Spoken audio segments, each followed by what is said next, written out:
Olá, tudo bem? Espero que você esteja bem, estejam todos e todas bem, tá? Estamos dando início aqui a uma programação, um eventozinho rápido ao vivo, só para não dizer que não falamos em flores, né? Falar um pouco aqui sobre um tema que parece gerar uma certa polêmica, mas que envolve um pouco as ciências sociais, envolve um pouco a antropologia, envolve algumas categorias de representação, envolve crenças. Quando envolvem crenças, pessoas tendem né, pessoas tendem a, de certa forma, considerar muito importante. De alguns anos para cá, mas principalmente dos anos 70 para cá, começou a haver uma série de publicações e depois isso estoura em 72, 73, quando o cinema foi lançado o filme O Exorcista, baseado, eu vou começar por ele, deixa eu só separar os livros aqui para ficar mais fácil eu poder mexer com ele, são muitos. Baseado, começando por esse livro aqui, né? O Exorcista, de William Peter Blatty. William Peter Blatty, jornalista, estudou na Universidade de Georgetown e leu uma nota quando era estudante de um evento que tinha acontecido no final dos anos 40, ali próximo, tá? Ali na grande Washington, né? Na região ali do Washington, né? Do Distrito de Colômbia. Uma região próspera, de classe média. E aí, alguns anos depois, final dos anos 60, ele procura algumas pessoas que estavam, né, responsáveis por esse processo, foram responsáveis pelo que aconteceu. A maioria se recusa a falar e ele consegue que uma das pessoas, um padre jesuíta, relate sobre o que aconteceu. Ele faz uma pesquisa muito vasta, importante, ele escreve direitinho. E o resultado é esse livrinho aqui, essa ediçãozinha aqui, que eu tenho ela há uns 30 anos já. Porque o menino, fiquei espantado com o filme, eu acho que como a maior parte das pessoas, fiquei espantado com o filme Exorcista. E um menino de 13, 14 anos, assisti escondido. O filme já era um filme, quando eu tinha 13 anos, já era um filme de mais de uma década e meia. Mas ainda era um filme, ainda é, o filme de terror mais assustador do cinema, da indústria cultural no mundo. Se conta que quando esse filme passou, o acidente inteiro, carro de polícia, carro de ambulância tinham que ficar nas saídas dos cinemas porque as pessoas ficavam muito assustadas. O livro basicamente, o filme também, conta a história de uma menininha de 12 anos chamada, né, Regan McNeil, né, o sobrenome irlandês, mas de uma mãe católica não praticante, de origem católica, que se muda. A mãe é uma atriz muito famosa, ela se muda na região do distrito ali de Georgetown para fazer um filme, e a menina, num grande casarão, encontra no sótão um tabuleiro Ouija. Você pergunta o que é um tabuleiro Ouija? Eu não tenho tabuleiro Ouija aqui, mas eu tenho uma coisa. Tá aqui. Tabuleiro Ouija é mais ou menos isso. Tá? Mais ou menos isso aqui. Isso aqui não é o tabuleiro Ouija. Isso aqui é só uma contracapa de um livro. Mas um tabuleiro Ouija é isso. É um jogo criado final do século XIX e do século XX nos Estados Unidos para se brincar, para se chamar, para se conversar com os mortos. E a partir daí a menina começa a mudar de comportamento, muito de comportamento, e com o desenrolar do livro, se descobre que a menina estava possuída por uma entidade demoníaca, né? Por uma entidade demoníaca, que depois vai se descobrir o nome da entidade demoníaca. Você tem aí umas... O filme é muito bem feito, o filme é muito fiel ao livro. Quem diz isso é o próprio William Peter Blatty, que acompanhou o processo. E aí o livro, o filme e o livro, eles vão contar a participação do padre Carras, né, Damien Carras, até chegar à figura do exorcista de fato, que é o padre Lancaster Merrin, um arqueólogo, já velho, mas que já havia enfrentado o demônio antes, na África, né? E é o que se dá a entender, porque o livro não deixa isso tão claro. Nas sucessões dos outros filmes, Exorcista 2 e 3, que são muito ruins, você vê essa continuidade. E no caso, Merrin, o início do filme mostra Merrin tendo um contato com a entidade demoníaca, que é uma figurinha de um deus, na verdade, assírio, uma divindade assíria chamada Pazuzu, que em algumas imagens, no momento do filme, ele aparece. Numa versão completa, editada 2014, 2015, Pazuzu aparece como uma sombra no quarto de Reagan. Tá? Um demônio alado, com garras. Na verdade, não é demônio, na verdade, era uma divindade. As divindades da antiguidade, semíticas, você tinha divindades do bem e divindades do mal. E como diria Emile Durkheim, o meu demônio é sempre o Deus do outro. Né? É sempre o Deus do outro. Começou com Peter Blatty. Eu estou falando nessa discussão moderna, contemporânea, da questão demonológica, que passa a ser interesse. Você anda por aí em muitas religiões cristãs, no cristianismo, no islamismo, em algumas correntes do judaísmo, né? Em religiões de matriz afro-brasileiras, a figura da possessão espiritual é muito presente, principalmente, né? Possessão espiritual. Mas um grupo de livros que vão chamar muita atenção, e eu tenho aqui 3 deles, porque são mais. Eu li 3 porque eu acho que era o suficiente para ler. E são sobre o casal norte-americano, chamado Ed, né, e Lorraine Warren, tá? Ed e Lorraine Warren. Eu tenho 3 aqui, eu tenho Vidas Eternas, eu tenho Demonologistas, que foi o primeiro, tá? Esse Demonologistas aqui, não sei se a câmera consegue pegar bem. Olha só, Demonologistas. Foi o primeiro. E Lugar Sombrio. Lugar Sombrio, que é outro. Tem mais. Mas aí eu já tinha lido tudo, para mim não tem muita diferença. Eu não senti mais muita diferença, né, desses textos, tá bom? Quem quiser fazer perguntas, etc., pode ficar à vontade. Então, nessa linha, tem uma editora até que se livrou disso, se baseou nisso. Você tem, por exemplo, pelo Thomas Allen, a história do exorcismo do menino, foi na verdade um menino, que dará origem à história pela qual se baseia o William Peter Blatty.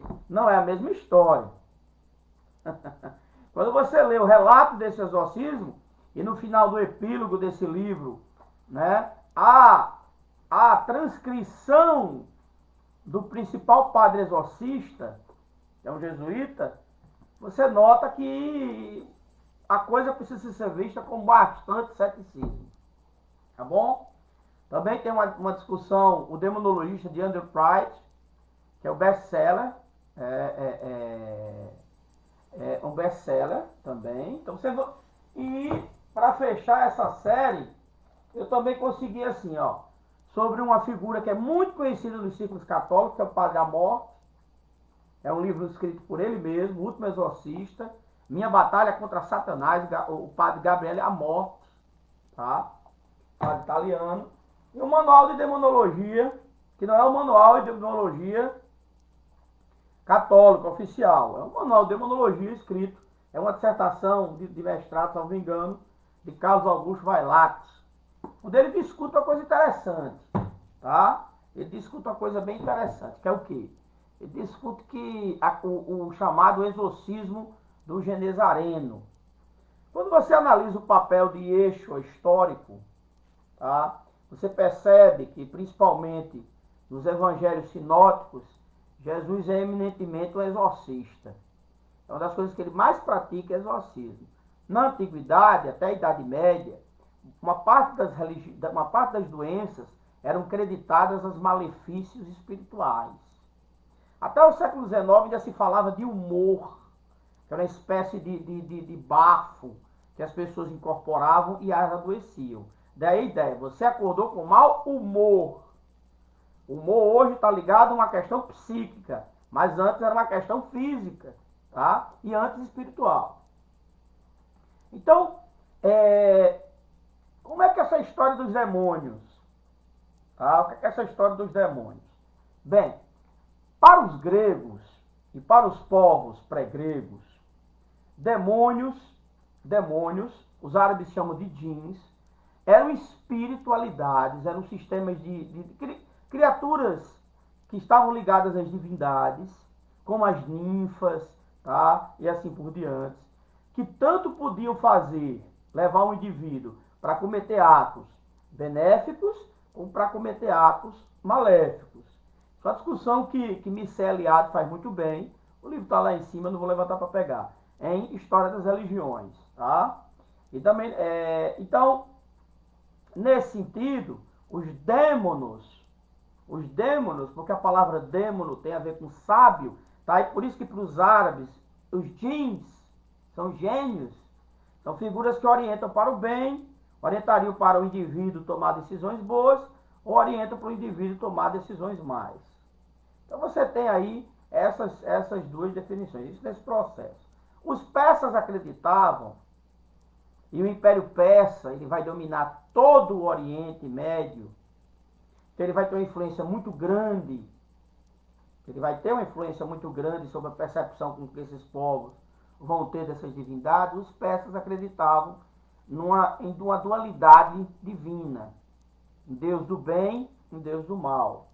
Uma divindade do bem, Ahura Mazda, e uma divindade do mal que lhe era contraposta, que agora não me vem à memória.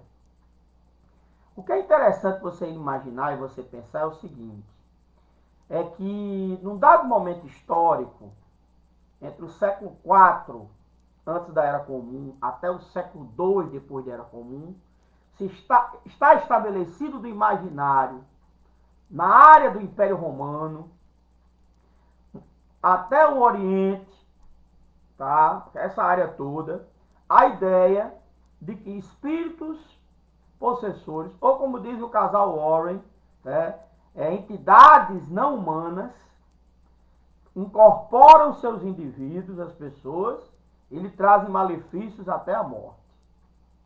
É a chamada, como se diz, numa área que não é ciência, mas até foi tratada como ciência, a parapsicologia, chamada de prosopopese, que é a possessão demoníaca, que a psiquiatria tem muito tratado sobre isso, que vai de esquizofrenia a distúrbio de dupla personalidade, que é uma coisa não muito bem provada. Agora tem que ter cuidado, porque, por exemplo, psiquiatras não tratam a possessão demoníaca como uma coisa, como uma bobagem. Eles muitas vezes receitam, em último caso, possessão demoníaca é um ritual de exorcismo, porque o indivíduo acredita estar possuído, então a única coisa que tem a fazer é quebrar, como diria Claude Lévi-Strauss, por meio de uma eficácia simbólica, por meio de um ritual, quebrar esse elemento, essa crença. Tá? Lévi-Strauss chama isso de eficácia simbólica. Claude Lévi-Strauss, num dos seus textos mais importantes. Então, nessa discussão que vai, como eu estou dizendo isso a vocês, vai para a sociologia, vai para a antropologia, eu não estou discutindo a questão teológica, se demônios existem ou não, se o diabo existe ou não, né? A própria diabolos é uma tradução latina de uma palavra hebraica, Satan. Satan é uma palavra para dizer adversário. Quando você abre a Bíblia hebraica, o Taná, a Torá e o Taná, você percebe que Satan, tá, está presente em vários contextos. Por isso que os tradutores têm que ter cuidado. Vários contextos. Quando se fala adversário, Satan. Então, não necessariamente o adversário, então, que depois vai ser interpretado como adversário humano, isso é muitas vezes, uma reapropriação, tá, cultural e uma ressignificação do conceito de demônio, né, de inimigo e assim por diante. Então, como eu disse para vocês, o que aconteceu dos anos 70 para cá? Por favor, se estiverem me ouvindo bem, se não estiverem, falem, tá? Quem estiver me ouvindo, dá um alô aí para me dizer se está me ouvindo bem, tá certo? Eu sei que vê se estão me vendo, mas para saber se estão me ouvindo bem também. Então, o microfone está aqui sai daqui, né? E a câmera tá ali em cima. Eu queria fazer essa pequena palestrinha aqui para fazer um teste. Então, dos anos 70 para cá, começou um interesse muito grande que não existia antes. Na verdade, no Concílio Vaticano II, a Igreja Católica Apostólica Romana praticamente não toca no assunto de demonologia, tá? Mas esse assunto ele remerge no imaginário popular e ele encontra uma sedimentação muito forte nas religiosidades mais populares, né? No cristianismo pentecostal e principalmente neopentecostal, tá? No neopentecostalismo, onde os exorcismos acontecem em todos os cultos, em todos os momentos, né? Todas as horas, os exorcismos, né, acontecem. De novo, eu não quero saber se são verdadeiros ou falsos, não interessa para mim, pouco interessa se são verdadeiros. As pessoas acreditam e as crenças, elas têm que ser respeitadas. E começou também, então, uma série, e o cinema começou a construir todo um conjunto de representações sociais, alguns colegas vão chamar de imaginário, tá? Mas todo um construto ideológico em torno da crença, da presença do demônio, ou de demônios, ou do diabo, ou de diabos. Eu já vi livros aí que elencam quantidade imensa de diabos, né? Que isso vem, claro, de uma cultura medieval, de vários tratados medievais. Tá? Como é que o judaísmo trata isso? Tá? De uma forma totalmente diferente, pelo menos o judaísmo ortodoxo. O judaísmo cabalístico já vai para outro caminho. O meu interesse aqui não é tratar cristianismo, judaísmo, islamismo, porque todas essas religiões, em algum elemento mais popular, acreditam, né? Os judeus falam de books, espíritos que incorporam, fazem mal ao indivíduo, assim por diante. Como eu falei, os árabes têm os jeans. Mas há uma crença no Ocidente inteiro, e independente da religião, as pessoas tendem a acreditar, e não é só ocidental, você vê isso no Oriente, de formas mais matizadas, de formas mais complexas, sobre esses espíritos inumanos, ou espíritos humanos que, de certa forma, caminham entre nós e nos fazem o mal. Né? Então vamos lá para a análise. O que é importante pensar? Primeira coisa fundamental é a ideia de que o mal ele é personificado, ele tem que ter persona. Né? Ao contrário do que mostrou Hannah Arendt, tá? Em algumas de suas obras mais importantes, principalmente o Julga Eichmann em Jerusalém, um estudo sobre a banalidade do mal, as pessoas acreditam que o mal é a persona. Então, Hitler era o demônio. Hitler não era um demônio, ele era um ser humano. Só se pratica o mal porque, de certa forma, isso é um juízo que as pessoas fazem. Eu quero praticar o mal, eu desejo. Eu não faço isso só, não faço porque sou um sociopata. Pessoas podem fazer o mal numa canetada, né? Um aluno me pede um dia a mais de prazo porque ele teve um problema, uma hora a mais de prazo, ele teve um problema, aí eu não aceito porque é norma, eu prejudico a vida do cara. Faço ele desistir do curso, faço ele entrar em depressão. Isso é a prática do mal rotineira. Ah, mas eu só obedeci regras. Os nazistas também. Os nazistas só obedeciam regras. O mal se esconde da mais pura lógica administrativa, jurídica, econômica e racional. E quem diz isso não sou eu. É Hannah Arendt. Tá? É Hannah Arendt. Tá? Aqui, ó. Eichmann em Jerusalém, um relato sobre a banalidade do mal. Esse livro aqui eu vou fazer uma discussão bem aprofundada aqui. Não aqui, eu vou fazer em geral, não, mas a gente retransmite aqui. Vou fazer pelo YouTube, mas a gente retransmite aqui. Estou fazendo hoje aqui, eu sei que pouca gente assiste, pouca gente escuta, tá tranquilo. Deixa gravado, a gente joga no YouTube. Eu costumo dizer que se a gente fosse dar aula esperando, coisa séria, para falar bobagem não, esperando o público, ninguém fazia isso no Brasil não, tá? Mas, como eu não sou safadão nenhuma dupla sertaneja, vamos continuar aqui o processo. Então as pessoas começaram a uma necessidade imanente de dizer assim, o mal, ele tem a ver com a loucura, ele tem a ver com, ou então ele tem a ver com endemoniamento. Ah, meu marido me bateu porque ele estava com o endemoniado, ele estava com o diabo. Não, minha senhora, seu marido lhe bateu porque estava acostumado a lhe bater. Porque ele foi criado numa cultura da violência e do controle feminino. A senhora não submeteu em algum momento ao controle dele, ele partiu para a violência. Tem nada a ver com o diabo.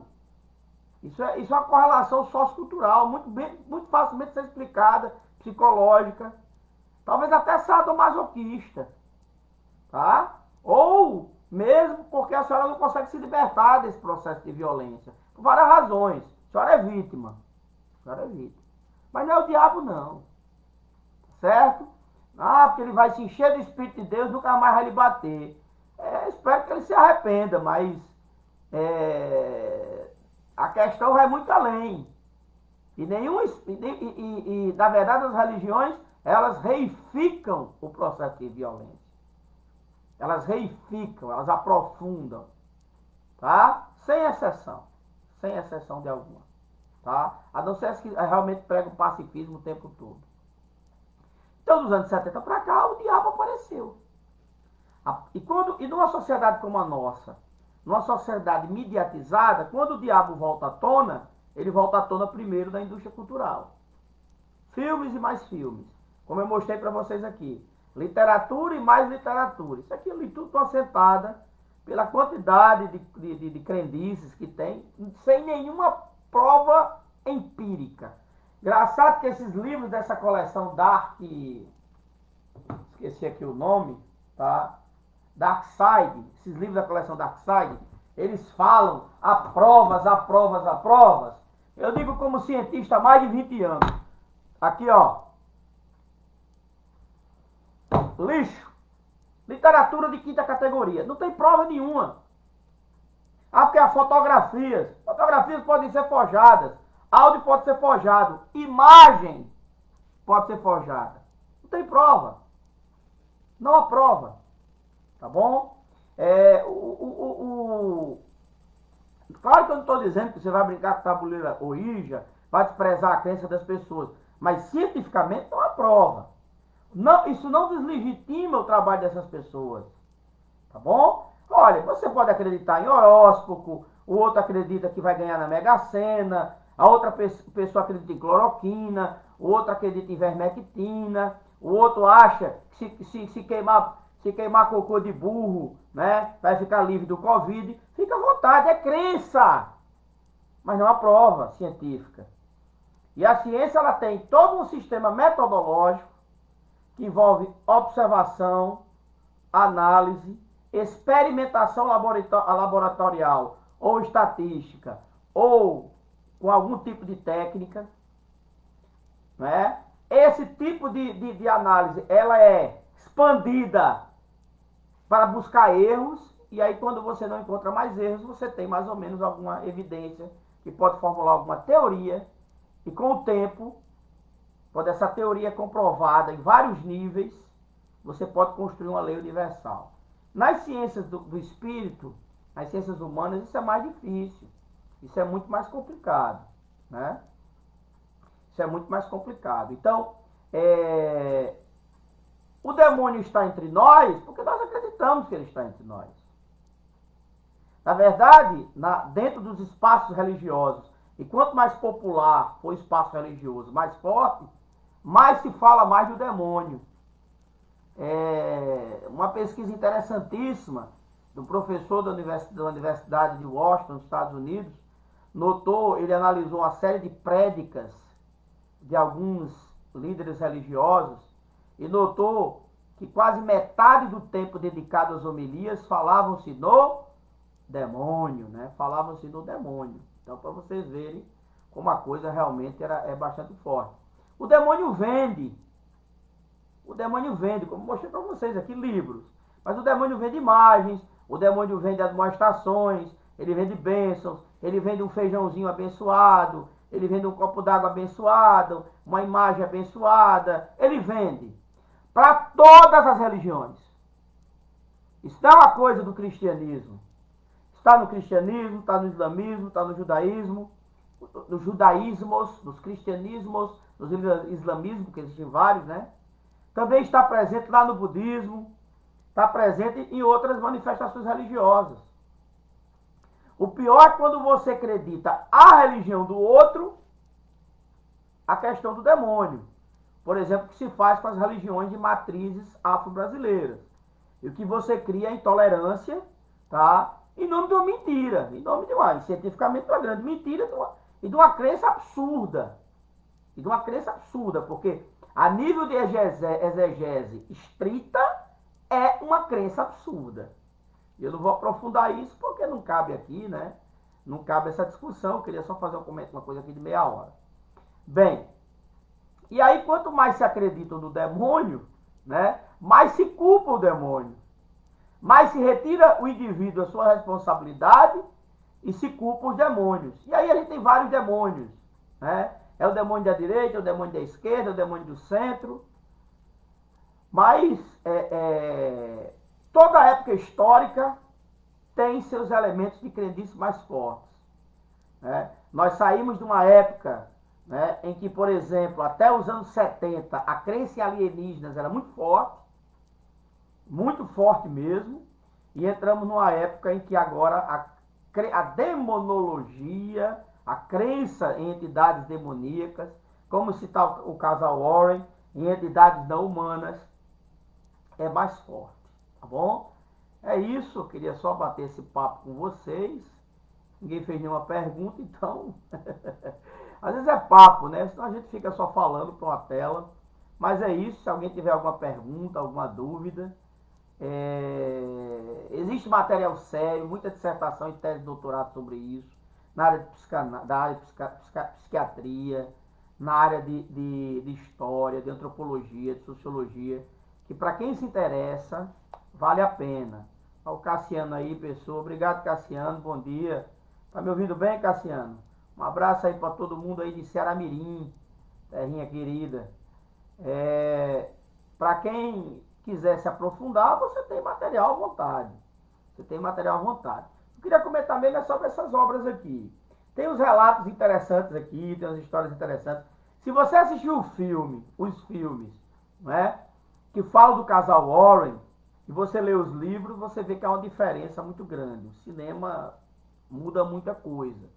A realidade das possessões que eles lidam, dos problemas que eles lidam, é bem mais factível, você não vai tratá-los como charlatães. Quando você vê os filmes, você diz, isso é brincadeira, isso não aconteceu desse jeito. E não foi realmente daquele jeito. Não é? E não foi realmente daquele jeito. As pessoas que passam por situações que envolvem possíveis possessões, né? As pessoas acreditam nisso, demoníacas, espirituais, etc., essas pessoas têm que ser respeitadas, elas precisam de ajuda, né? Ajuda médica, ajuda psiquiátrica e também ajuda de seus líderes religiosos. Não cabe a seus líderes religiosos duas coisas: deixar de ajudar essas pessoas ou tentar ganhar dinheiro com isso. E tentar ganhar dinheiro com isso, ó, tá cheio, né? Tá cheio. Né? Como a senhora diz, meu filho está drogado, é o Satanás. Eu digo, só se o Satanás, minha senhora, se chamar cocaína. E realmente, pense no demônio forte, a tal da cocaína. Né? Então, assim, nós não estamos mais na Idade Média. Mas, ao mesmo tempo, nós vivemos tempos interessantes, como dizem os chineses. Tempos obscuros, né? Tempos onde as pessoas se agarram a todo tipo de crença. E quando eu vejo as pessoas falando menos de Deus, ou quando falam com a boca para fora, e falam mais do diabolos, né? Falam mais de Satan, né? Isso cabe ao analista da cultura ficar pensando um pouquinho. Outra coisa para fechar, se você se interessar em fazer uma leitura aprofundada sobre isso, tá? Tenha cuidado com a bibliografia com que você pega, porque a maior parte é muita porcaria. E cuidado com a internet, para você que só se informa por internet, tá? Se informar apenas por internet gera um problema. Por isso que toda palestra que eu dou, toda intervenção aqui que eu faço, eu tô com um monte de livros ao lado, eu cito as fontes, tá certo? Porque quem é o professor Tadeu Brandão? Ninguém, se ele não tiver fontes, se ele não citar pesquisas. Não adianta ter graduação, mestrado e doutorado, se não citar fontes e pesquisas, tá? Senão daqui a pouquinho eu vou estar vendendo cloroquina, ivermectina, e você vai cair nessa, não é verdade? Não caia nessa não, tá bom? Então, se alguém tiver alguma pergunta, tá? Sobre o tema. Bom dia, Sandra. Tudo bom, filha? Fique bem. Se alguém tiver alguma pergunta, né? Só para quem está chegando agora, eu discuti ao longo dessa meia hora sobre essa bibliografia, sobre demonologia que agora está vendendo e que se criou um monte de filmes, né? Mas começou tudinho com o Exorcista, do William Peter Blatty, tá? Que é um livro que fascinou quem tem mais de 40 anos, né? Fascinado com essa história do Exorcista. Bem que é um filme revisto até hoje, uma garotada ainda vê, ainda se assusta, né? Os alunos meus perguntam, professor, o demônio é daquele jeito? Não, o demônio para mim tem um nome, chama-se Receita Federal, só para brincar, eu tô brincando, claro, tá? O demônio para mim chama-se banco, sei lá, depende que você vai escolher qual é o seu diabolos, seu inimigo, seu Satan. Mas o importante é pensar que numa sociedade da fé líquida, como para citar Zygmunt Bauman, onde as pessoas escolhem o que acreditar, né? As pessoas escolhem no que acreditar. Ah, eu quero acreditar nisso, eu quero acreditar naquilo. Uma sociedade da fé líquida, né? Por que não acreditar também em divindades demoníacas? Por que não ficar culpando as bobagens e escolhas erradas que nós fazemos na vida aos dêmonos, né? As criaturas, né, do nosso grande, gigantesco imaginário coletivo, tá? Da humanidade como um todo. É isso. Tenha um bom domingo. Obrigado pela companhia. Obrigado, Sandra e Cassiano, pela participação. Obrigado a todos vocês que estão assistindo.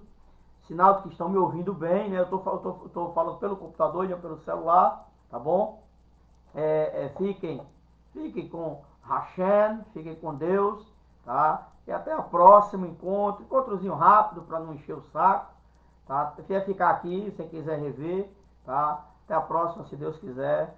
Boa semana, tá bom? For sair de casa, máscara, proteção, muita higienização. Chegar em casa, troque de roupa, tome um banho com sabonete, evite, for fazer compras, limpe tudo, use álcool, lave, tá bom? O vírus não é brincadeira. A pessoa que eu conheço já está pegando pela segunda vez. E agora de uma forma mais grave, tá? Não brinquem. Não politizem pandemia. Não politizem pandemia, não politizem doença, tá? É o pior burrice que esse país está cometendo. E olha que esse país vem cometendo burrice há muito tempo. Mas essa é a pior burrice e nós estamos pagando aí com oficiais, quase 80 mil vidas. Mas se você for contar a turma da insuficiência respiratória, nós já estamos muito, muito além disso. Tá bom?